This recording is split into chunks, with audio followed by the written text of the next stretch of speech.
Ariel, you are working in documentaries.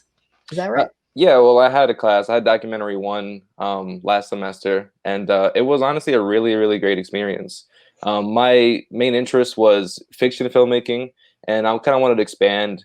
So I took documentary, and there's honestly nothing like documentary. It's very real. It's very grounded. So it ended up being one of my favorite experiences in the actual film major.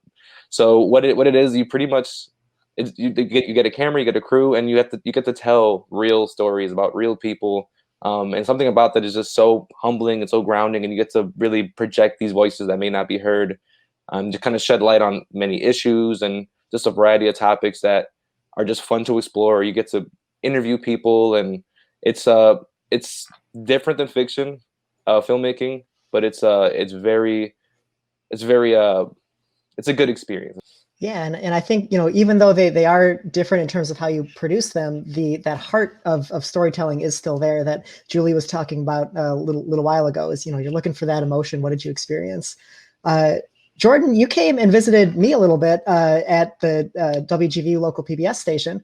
Can you tell me maybe what you learned there? Not to put you on the spot, but also to put you on the spot.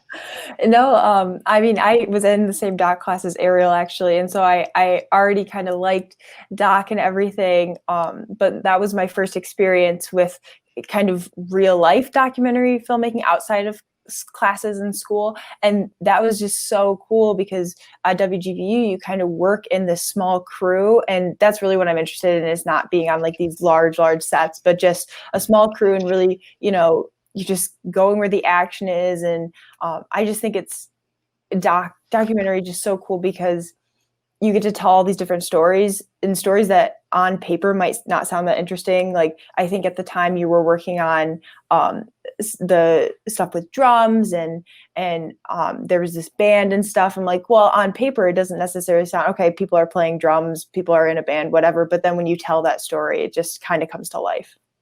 Right. Yeah. It's finding those little moments of action and making sure that whatever you felt while you were on set comes through when you're watching it back, right? And watching it with an audience, trying to get that audience to feel whether it was excitement or sadness or anger, all of those skills that we learned at Grand Valley and using our tools of filmmaking to make it come through.